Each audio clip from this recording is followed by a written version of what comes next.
Welcome to the Featured Anime Podcast. I'm your host, Jack. And I'm Rick. And today we're going to be talking about Taboo Tattoo. This was your choice, if I'm not mistaken, Rick. It was. It's something that after watching the first episode, realized that I've actually seen it before. I realized that when I said I think I've seen it, I was for sure in that after the first couple of seconds. This came out in July 2016, ran through September 2016. It was 12 episodes long. A couple of the producers for it are TV Tokyo, ATX, Magic Capsule, Dive 2 Entertainment, just to name a couple, and the studio for it was JC Staff. It's actually based off of a manga, and the genres are action, mystery, comedy, superpower, supernatural, martial arts, Seinen, and the only one that I actually disagree with on that as a whole is comedy. Really? I felt like they were trying to be comedic in a couple of parts for it, but there was only like one character I felt that they hardcore wanted comedy, but I agree it didn't really make much sense. I think his name was like Colonel Sanders or something. Like the only comedy I can think of is in the names. Well, that and also in the beginning when they first introduced the main character, Justice, which they don't really call him by his name all the way throughout the series. It's just when they first introduce him and he's in a fight, the two punks that are fighting him, they're saying, "I'm going to tell my mommy on you," and then run away. Yeah. Which is very uncharacteristic. Very. I mean, like, it's also kind of a shot in the dark random, too, for it. It's like... Yeah. It's a throwaway, I would guess you'd say. But essentially, the whole show revolves around these tattoos, essentially. They're not granted to you because you want them. They're these crystals, essentially, that you hold. And they absorb into your skin and somehow attach to your soul and allow you access to otherworldly beings' power. Kind of cool. One of the things that I actually found pretty interesting about it is they're even stating for this that it's not even new or upcoming technology. It's actually really old and ancient technology and what tattoos actually used to be for, and we just have lost the ability or don't know how to replicate it, even though through science and social engineering and everything else they're trying to recreate it. It's just not possible for them to, at least not to the same degree that the originals are at. Yeah, the originals were actually able to tap into like the soul and get stuck on a person. I think America and maybe one other country were able to make duplicates, which they call copy tattoos, which I would say act very similar to a temporary tattoo because you're able to pull them off and stuff like that, but they don't give you quite the same benefit. Also, in contrast, they also don't take the same amount of toll. You're not going to basically die because you have this tattoo. What's kind of cool, really cool actually, is each tattoo has what they call a trigger or an activation material. One of the main characters, Bluesy Floozy, who is a lieutenant in the U.S. military, her tattoo ability, essentially she's able to compress air and then let it blow up. She uses basically a pressure cooker. She can put compressed air into things like bullets and or rocks at certain points in time.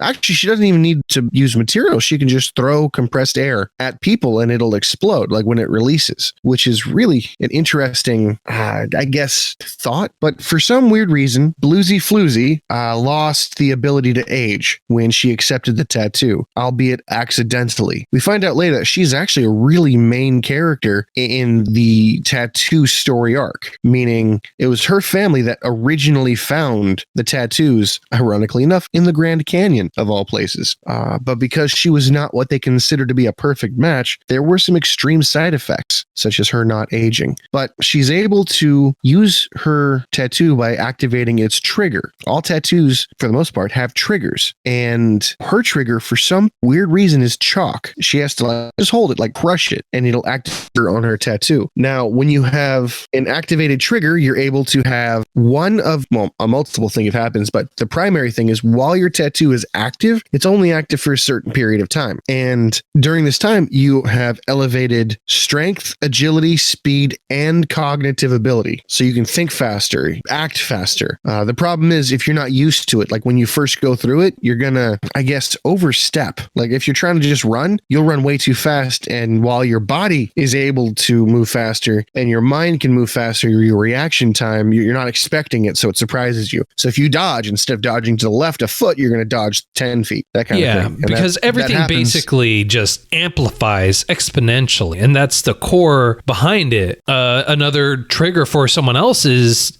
for Tom, which is a supporting character. His trigger is cigarettes. So he can crush a cigarette and then that activates it.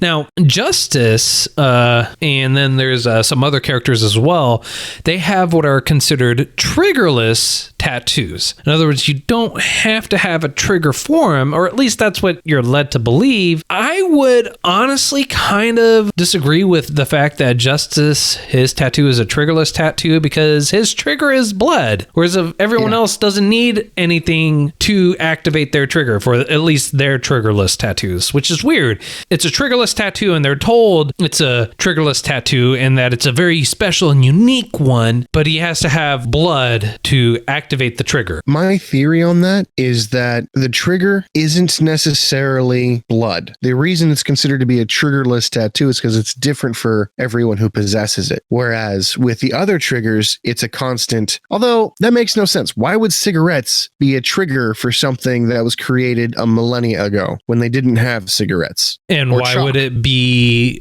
bullets like Colonel Sanders? Exactly. His bullets. Yeah. Whereas another kind of bad guy, sort of main character who serves a certain plot value, her trigger name is Schrodinger's cat. That's what they call it. Whereas her trigger is willpower. Yeah. Like what? Well, why not? Anime logic? I mean, right? I mean, like technically hers is more of a triggerless tattoo than Justice. His you have to have blood, and they give him basically an endless supply of blood. We need your blood. We're going to a blood drive. Why? Reason. We need you specifically. Yeah. It's kind of funny because it's just the absurdity of it. Just the way things work. For instance, the triggerless tattoo is his power is essentially making a void. And as I understand it, while the user might die, the trigger will live on. Meaning you can apply the same tattoo, not the trigger, sorry, the tattoo will live on. Meaning that the tattoo will survive 4 or 5 different people. Different people, with the rare exception of when one trigger eats the other. For instance, there is a gentleman who is extremely important to the plot, so much so that he has more than one name. He's referred to as BB. He's referred to as Blood. There was another one that you reminded me of that I forgot. Blackstone. Yeah, like what was his first name? Brad Blackstone, or Blood Blackstone. I mean, that's a tongue twister. Say that 5 times fast. He is, without a doubt, the only character that had... Oh, no, wait. I take that back. There's another character that has a name that has absolutely nothing to do with his. Justice. He also goes by a couple of different names. Yeah. Segi, Kutski, or something like that. Yeah. Sigiro, and then you have Floozy Bluesy, who also goes by Izzy, and that's cool, but they interchange... She also goes by Bunny. Yeah, which is unique. I mean, like they even have a bunny in the house where Justice meets Floozy and Tom. See, I think that there was a reason for that, and not necessarily because of its representation. I think that animals were good triggers, or not good trigger sensors, essentially good tattoo sensors, because the bunny would always freak out when someone with a tattoo activated shows up. I mean, like they only show the bunny freaking out one time. That's it. Yeah, that's when the Schrodinger's cat chick showed up. Yeah. And there's also, and this I realize it's a bit late to the game, there are 3 major powers at play here. The Japanese government, you have a government called Kingdom, and then you have a government called the United States. The United States has one tattoo, I guess, treasure trove in the Grand Canyon, like I mentioned before. The Kingdom, who for some reason has vastly more intelligence and vastly vastly more information about these tattoos than any other company. Every other country has 2 tattoo hives. They also have an unlimited supply of resources, and they've also perfected cloning. Yeah, to an unfortunate degree. And I say that not because I'm like, oh, cloning is bad, but because of what they had to do to get there. It was extremely inhumane. Yeah. That said, the last Antarctica, I think it was, the last treasure trove, basically whoever collected, there was 4 copies of every tattoo. 1 in America, 2 in, I want to say, in Antarctica. No. Where was it? I don't think they ever specified where the 4th one was. I know that. They said 1 was in America in the Grand Canyon. Kingdom had 2 of them, and the other one was in Japan. Hence why it took place in Japan. You're right. That's why they were in Japan to begin with, to get to the last treasure trove. Yep. So that makes so much sense. I don't know. Either way. Yeah, technicalities, unimportant. Much like what happens in this, a lot of it's not really important. In fact, the main character, and I hate to say it, the main character, Justice, is really annoying. Very much so. But I want to say they did that so you could see his character arc. I think it was really unnecessary, but I appreciate it. I mean, honestly, he's upset all the time, complains, whiny, and I get it. He's a teenager. He's a kid. But he's also like basically bullying adults and military brigadier generals and into getting his way. And it's like, at that point, they would honestly slap the living crap out of him and just say tough beans. You're right. But he does have this tattoo that he just for some strange reason happens to be perfect for. Well, it's not even that he's perfect for it.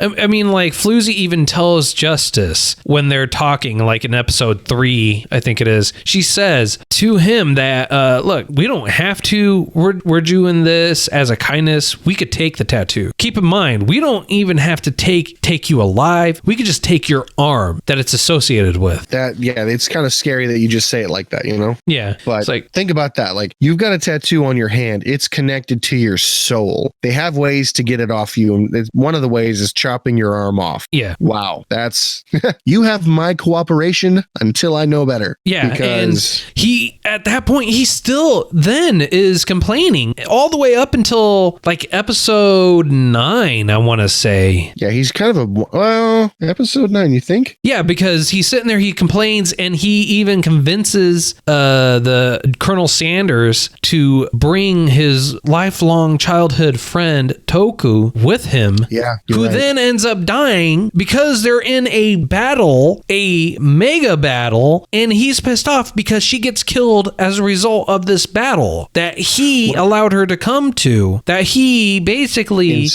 insisted on her coming to. Now, here's what I don't get. Here's the thing that frustrates me to no end. The triggerless tattoo, the owner of it, the guy who's wielding it, is essentially immortal. Now, what's kind of cool, I need to stop saying that. What's interesting about the tattoos, once they're activated, your healing factor, your healing properties go through the roof. You have Wolverine-style healing. Yeah, and you could even pick up your own arm and reattach it and instantly be okay. Only the triggerless tattoo can do that. Yes. I double-checked that because Floozy loses an arm. Colonel Sanders loses an arm and a leg, and whereas the triggerless and his eyes. Whereas the triggerless tattoo was stabbed through everywhere, but he's functionally immortal. BB, who also had a triggerless tattoo, was like, "You can't cut me. You chop it off, I can put it back on. Like it's not that big of a deal for me." Now, and I feel like we have to really state the real big drawback on the triggerless tattoos. You mean the part where it consumes you? Yes, when you finally reach your limit, as opposed to everyone else.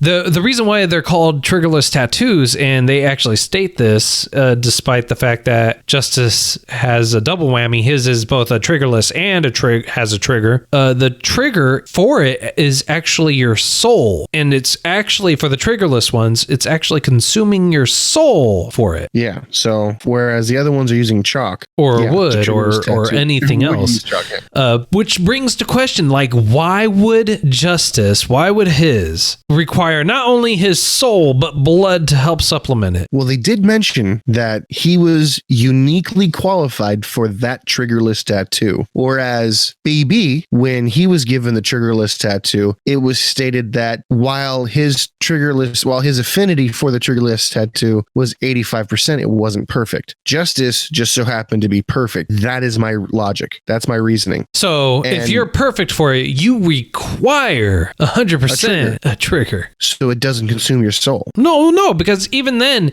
he starts having issues with it at the end. He starts offering his soul up, but I mean, he never went away. He never lost his soul. I mean, like, there's a whole wide variety of reasons as to why that could be too. True. And eventually, when he actually teaches him, BB shows up, honestly, in one of the most badass ways you could possibly do. You show up, like, I am now you go from, well, we have a protagonist that kind of sucks. Well, BB shows up and he's everything you want the protagonist to be. Just super cool, super suave, just straight. Can we switch? Can we just trade main characters for a minute, Yeah. And they're working with a guy who's fairly important, but I would say a third party to this war, this conflict. And the guy's name is Mr. Wiseman or Dr. Wiseman. Dr. Wiseman, you meet in the very beginning and you don't really understand his relevance because he's the one that gives out the tattoo. He's also at the very end, the one who I want to say manipulates and masterminds everyone to a ceasefire, essentially. But for the reason I'm introducing him now is Wiseman and BB are working together against everybody trying to end this war. And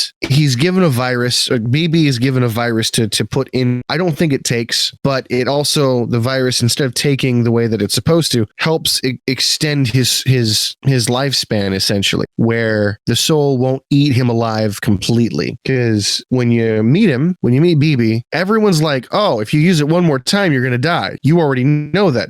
But he's using it over and over and over and over. Well, it's when you use it to the fullest capacity, you're going to die. And he basically, at the end, begs to be, to use it one last time when Toku's dying and Toku is about to die. That's when he basically offers himself up. And this is really where the main character, too, Justice, this is really where it just like, come on, man. Really? I was going to say, I kind of felt he was real childish in this situation. That was my whole feeling. It's like BB is offering up his life. He's telling Justice, I need you to do this because I'm going to be consumed regardless.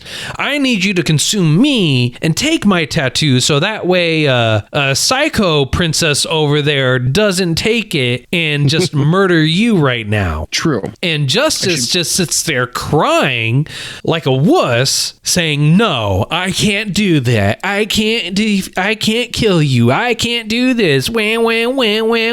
And that's when the super badass BB calls out. He calls out the tattoo's source, which happens to be this like lizard thing. The Godzilla-esque lizard metal thing. Yeah. And he's like, hey, source, I know you can hear me. I want you to eat me so I can become that power. And in the process of doing this, I think it's really awesome because I feel that Justice kind of matures in a sense. Oh, no, he doesn't. No, he doesn't. Well, no, it's weird. It's almost as if he learned everything because control got better. His fighting tactics got better for no apparent reason. No.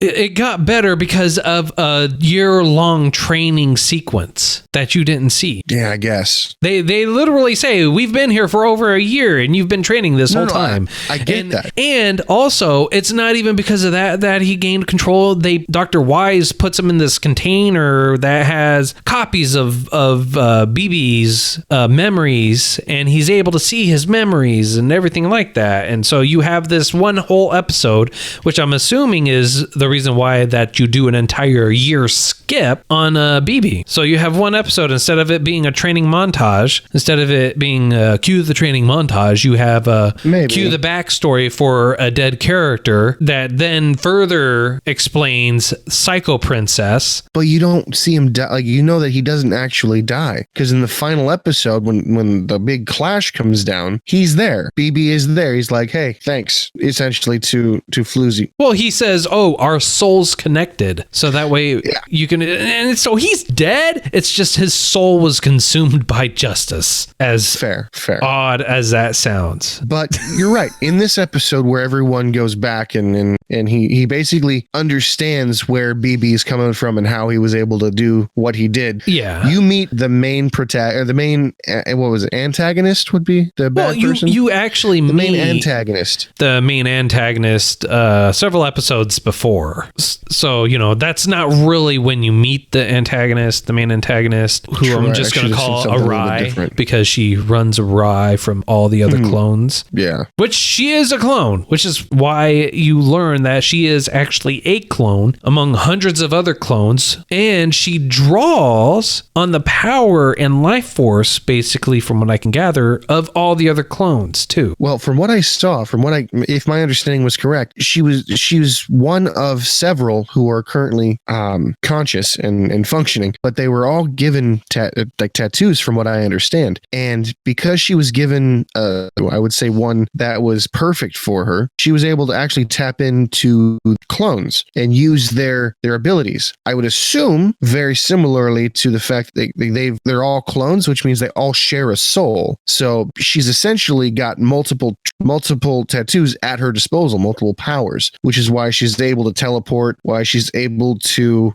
create stone spears, stone slabs, why she's able to do something called like noise canceling, which is essentially noise canceling is actually not unique to just her. It can actually be done with any of them, and it's the effect of one tattoo canceling out another one. It's not unique to just one. It's from how I was described, how I interpreted it is any of them. I got the same interpretation, except I'm going to add on to that, because when one tattoo cancels out another, that tattoo also is unable to activate its own abilities. So basically, you're fighting mono and mono. Whereas when the princess does it, she's able to still use other abilities. Yeah. So that's what I got out of it. And the princess actually, this is where you learn her, like, how she's able to surround herself with basically tattoo users. And she gets some mad loyalty out of these people. She does. It's scary. Don't get me wrong, it's cool, but it's just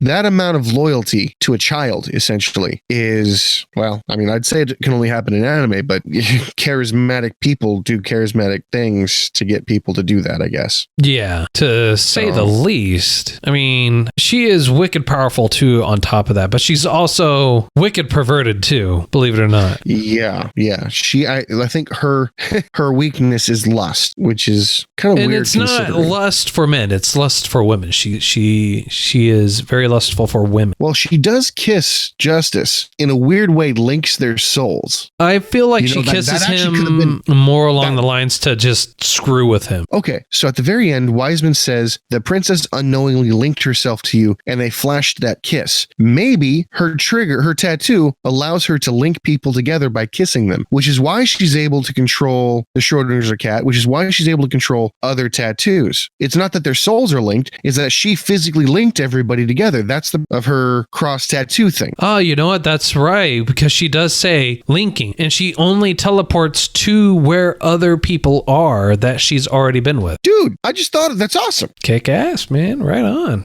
That brings it all to a whole slightly different level. Makes her a little bit less magical.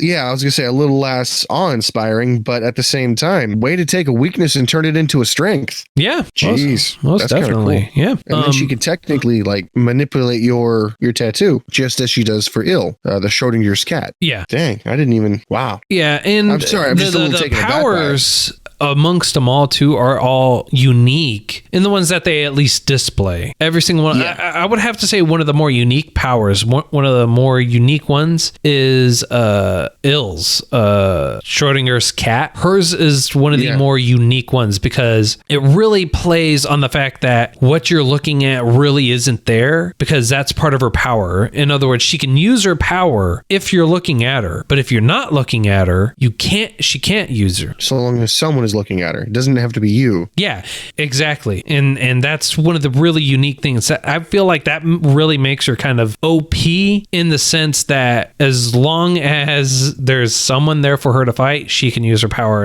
and she could be awe-inspiring in that sense. Even crazier is she's the one we truly thought had the triggerless tattoo, because it seemed to be just willpower. Yeah. That activates it. Exactly. But yeah, what was with her, it's really interesting because Schrodinger's cat is essentially essentially, when you put a cat in a box and close the box, the cat is both living and dead at that point in time. You have equal chances of both, at least in that's a super lightweight way to look at it. But with that thought process, if you're looking at her, she's both attacking you and not attacking you. And I think she can kind of choose which one to do. Yeah. So when she falls through a ceiling, the ceiling is both there and not there. When the guys in the helicopter are looking at her as she's doing the attack, over her. But then she chooses the floor to be there, but people who are being attacked see her. So of course, boom. Again, it either is or is not. She can choose. So that's just awesome. Yeah. That is way overpowered. But yeah. Oh, also, now I realize this is backtracking just a little bit, but to explain the tattoos a little bit more, when they boost your physical being, your physical, I guess, parameters, it was stated that the fastest runner given a tattoo will be the fastest tattoo user. The strongest person in the world given a tattoo will be the strongest tattoo user. The tattoos don't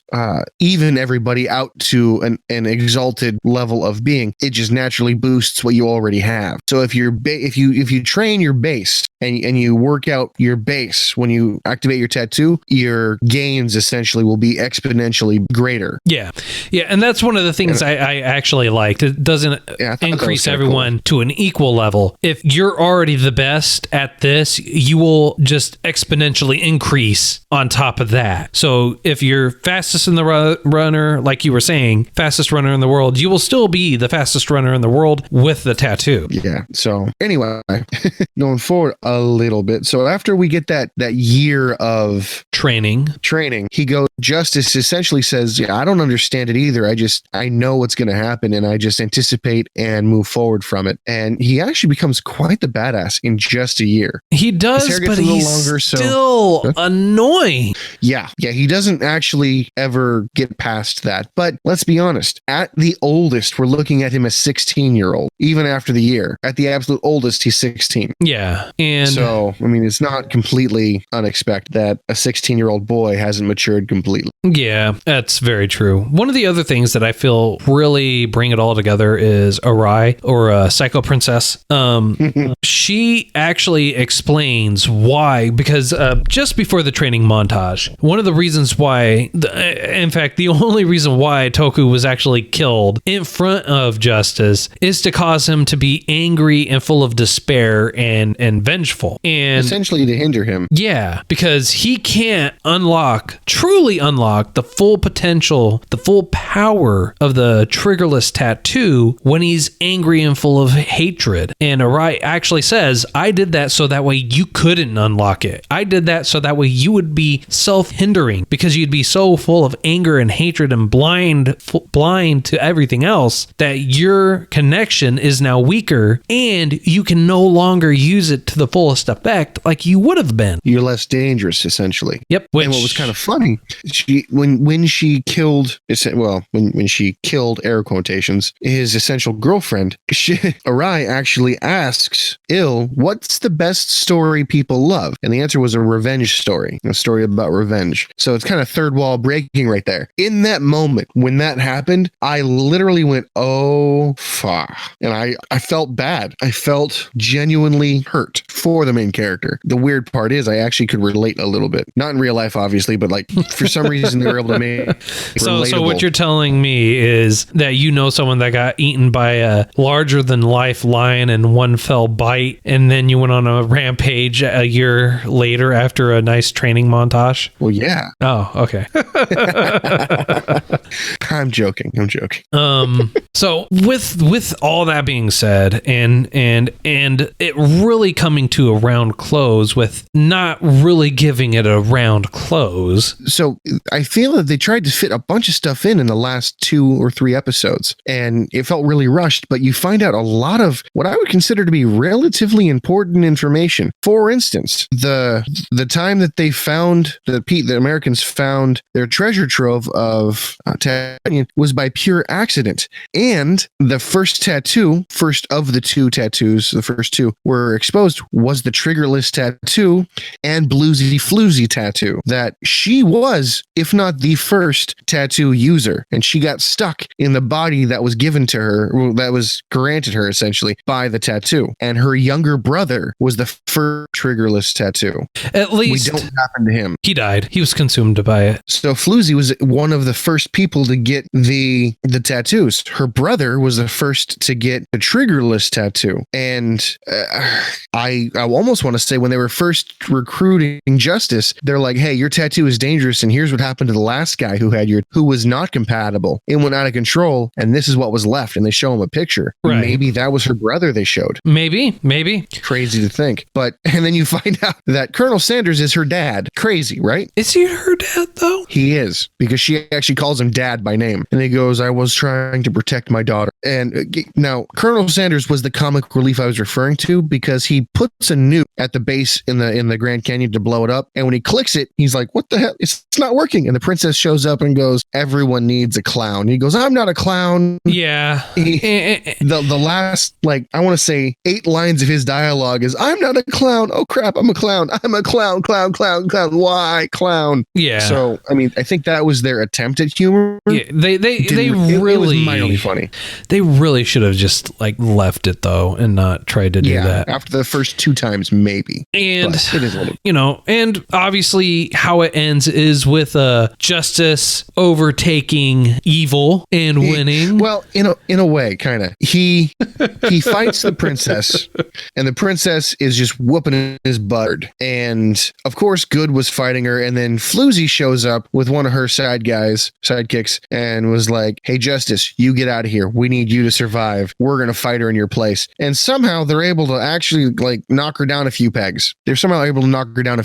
And then she goes berserk, essentially, and goes into her tattoo form, the triggerless tattoo form of Godzilla, I guess. And that kind of forces Justice into his form too. His soul essentially was consumed by the triggered tattoo. And when the trigger took over, he assumed the animal form, which again, the metal version of Godzilla. And that's when Dr. Wiseman clicks a button, and then you get this backstory like, oh, I gave him these pills. Well, now these pills give him the same power that the princess does. Actually, and the princess, he clicks the button long before that actually happens. Okay. During the fight, yeah, he clicks the button and it starts happening, and it actually starts hindering him because he's trying to actually destroy the tattoos, so that way it also destroys the princess and hinders her permanently too. I didn't get that. I got that he was just trying to stop the princess from doing what she was doing. He just wants to overtake everything. That's honestly all Wiseman wants to do. Yeah. But so what ends up happening is, because the princess kissed Justice, he was able to exploit that link and essentially get half of the power that she was drawing from her clones. And it became a fair fight power-wise, but not experience-wise. And you start to see that, because Justice was way more adept in combat, and the princess was more used to using her powers. Yeah. So Justice wins because he knows how to fight. Well, Justice prevails. Good pun. So, but yes, Justice prevails. Justice prevails, and then after that, they do what really is kind of a solid, hard push for season 2. No, they didn't. That was it. No, I'm gonna have to disagree with you, because they ended it, but in one of the worst ways I can possibly imagine. Because I would have respected it more if they're like, coming next week, season 2. No. In the ending credits, you essentially get a laundry list of different fights that they got, and the tattoos are all of different, really awesome designs. If I am being honest, I really liked them. They are, and you can acknowledge it for what it is: a push and hope for season 2. Maybe. What I did see was at the very end, they even had Colonel Sanders with one less leg. Yeah, he always lost a limb, whatever he was doing, and he finally got his explosion off. But again, at the very end, you have all these tattoos circling this main masterpiece of a tattoo, and then it was 6, and then it was 5, 4, and the 4 turned into 1. And that essentially meant to me, in my mind, told me that there's only 2 tattoos left. There's 1 tattoo with 2 different users. Oh, and then you and your overvoice. dreams. There's an overvoice that says, what do the last 2 decide? Or something like that. Yeah. That's kind of why. No. That's kind of why I was going with that. Nah. That it was. You don't think so? No. How could they possibly get a season 2 out of that? They still had manga being published long after that for another year after the series ended. This I was unaware of. Yes. So the manga was published from 2009 to 2017. So yes. Oh, so happy to have a season 2 come out. Maybe never. Hopefully. Just saying. Hopefully never. So on a scale of 0 to 10, sir, how would you rate this? Favorably, minus the ending. So I'm going to give it an 8. Okay, fair enough. While you give it a nice solid 8, I'm going to give it a 5. I'm going to tell you mine, and I'm hoping you'll be able to change your mind. Okay. The reason I'm giving it an 8 is it had very decent imagery. The story caught you. I want to say in the first episode, it was a good hook for the first episode. The frame rate felt a little bit low, so the graphics were not as clean as I'd like them to be, but they were on point. Right. But I think a lot of it had to do with computer graphics, because when they were using their powers, you really couldn't draw that to look like that without computers. So I think that kind of hindered it a little bit. Let's see. The ending, I felt kind of left it open, which I know you don't like, but yeah, that's why I have it as an 8. All right. If it had a better ending, I would have said more. Fair enough. Obviously, the ending is what really drove me to drop it down a couple of pegs. The animation was good. It was clean, although it tried hard at comedy, which really lowers it for me. I hated Justice. I hated him. He was not a character that made me want to watch the show. He was just real. I did not like him. It really detracted it from me. And those are part of the main reasons why I give it a 5. That and the obvious hard push for a season 2. We'll have to agree to disagree on that, and hopefully we find out what our viewers think. Indeed. So next week is my choice. It is your choice. Are you going to choose a slice of life again? We'll see. The one that actually came up was Tejina Senpai, or Magical Senpai, and I've seen this one around. I haven't watched it yet. Yeah, it's pretty new. Came out in July 2019, ran through September 2019. It is just 12 episodes long, and it is comedy, ecchi, school, and seinen for the genres. So my favorite genre in there, which is comedy. Nice. Oh yeah, and ecchi. We all know you love your ecchi. Well, I do love a good one. So we'll see. All right. Well, that's all the time that we have for today. Feel free to reach out to us and let us know what you thought of this week's Taboo Tattoo or any of the previous ones. And if you've even seen next week's choice, feel free to reach out to us. Let us know what you think of it. We'd be happy to hear from you. You can reach out to us at featuredanimepodcast@gmail.com. You can tweet at us at @thoseanimeguys. We have a voicemail link in the show notes, and we also have a link to our Discord in the show notes if you want to drop in and say hi. Until next time, I'm Jack. I'm Rick, and we'll see you next time.